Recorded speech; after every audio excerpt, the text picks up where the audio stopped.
कौन सी औलाद बढ़ाते में माँ बाप का कर्ज भूल जाती है। प्रस्तावना। माँ बाप का रिश्ता दुनिया का सबसे अनमोल रिश्ता होता है।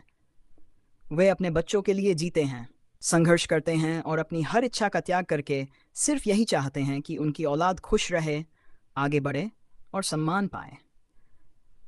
लेकिन अक्सर देखा जाता है कि जब बच्चे बड़े होकर अपनी दुनिया बसाते हैं तो कुछ औलाद माँ बाप के किए गए त्याग और कर्ज को भूल जाती है। यह कहानी उसी सवाल पर आधारित है। आखिर कौन सी औलाद बढ़ाते में माँ बाप का कर्ज भूल जाती है। पहला अध्याय, संघर्ष भरा बचपन। यह कहानी एक छोटे से कस्बे की है। रामलाल और उसकी पत्नी सीता गांव के एक साधारण परिवार से थे।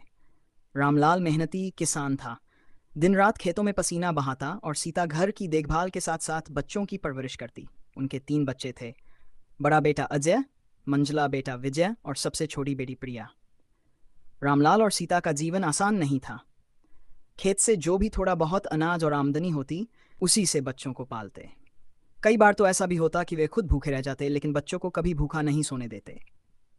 बचपन में अजय अक्सर शिकायत करता, पापा, हमारे पास अच्छे कपड़े क्यों नहीं हैं? हमारे स्कूल में सब बच्चे अच्छे जूते पहनते हैं और हमारे पास तो ये टूटी हुई चप्पलें हैं।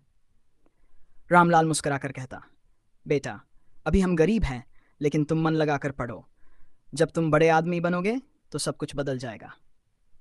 दूसरा अध्याय, पढ़ाई का संघर्ष। अजय और विजय को पढ़ाई में ज़्यादा रुचि नहीं थी, लेकिन प्रिया शुरू से ही पढ़ाकू और समझदार थी। सीता अक्सर रात को दिए की रोशनी में प्रिया को पढ़ाते हुए देखती और उसका माथा चूम लेती। रामलाल अपने बच्चों को पढ़ाने के लिए शहर के स्कूल में दाखिला करवाना चाहता था। इसके लिए उसे कर्ज लेना पड़ा।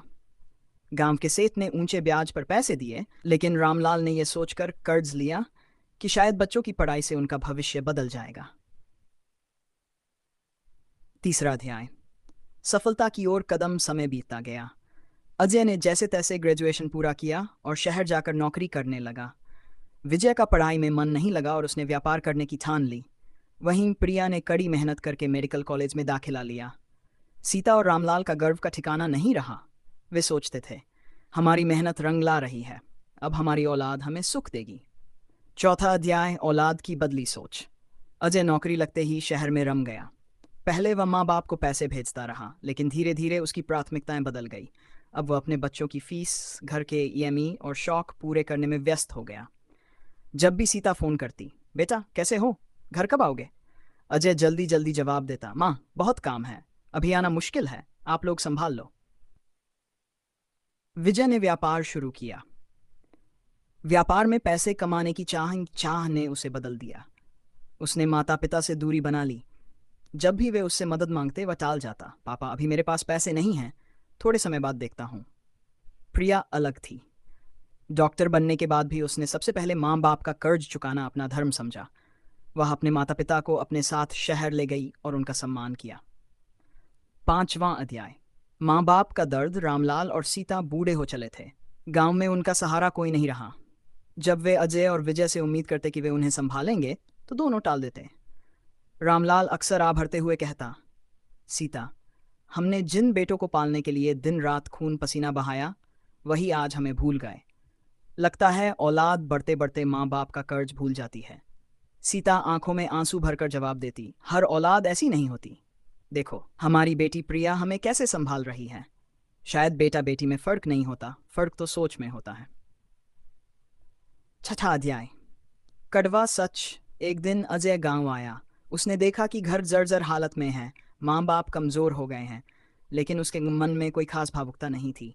उसने कहा, पापा आप लोग गांव में ही क्यों रह रहे हैं, मेरे पास शहर में जगह नहीं है, लेकिन आप चाहो तो वृद्धाश्रम चले जाओ। रामलाल का दिल टूट गया। वह बोला, बेटा जब तुम छोटे थे हमने कभी ये नहीं कहा कि हमारे पास जगह नहीं है। भूखे रहकर भी तुम्हें खिलाया, नंगे रहकर भी तुम्हें कपड़े पहनाए। आज जब हमें तुम्हारे सहारे की ज़रूरत है तो तुम्हारे पास हमारे लिए जगह नहीं है। अजय चुप रहा। सातवां अध्याय, प्रिया की मिसाल उधर। प्रिया ने अपने माता पिता को अपने घर में प्यार और सम्मान दिया। वह अपने मरीजों से कहती, मेरी जिंदगी की सबसे बड़ी प्रेरणा मेरे माता पिता हैं। अगर उन्होंने भूखे रहकर मुझे पढ़ाया न होता तो मैं आज डॉक्टर न बन पाती। रामलाल और सीता की आंखों से आंसू बह जाते, लेकिन ये खुशी के आंसू थे। उन्होंने सोचा, औलाद वही है जो माँ बाप का कर्ज कभी न भूले, चाहे बेटा हो या बेटी। 8वां अध्याय। अंतिम सीख। समय बीता और रामलाल की मृत्यु हो गई। अंतिम समय में उसने अपने गांव के लोगों से कहा, याद रखना, औलाद माँ बाप के त्याग को कभी चुका नहीं सकती, लेकिन जो औलाद बढ़ते बढ़ते इस कर्ज को भूल जाती है, वही सबसे गरीब है, चाहे वह कितनी भी अमीर क्यों न हो। गांव के लोग उसकी बात सुनकर भावुक हो गए। निष्कर्ष। इस कहानी से यही सीख मिलती है कि माँ बाप का कर्ज कभी नहीं उतारा जा सकता। उनकी सेवा, सम्मान और प्रेम ही सच्चा प्रतिदान है। औलाद वही सच्ची है जो बड़ी होकर माँ बाप का सहारा बने, न कि उन्हें बोझ समझकर किनारा कर ले।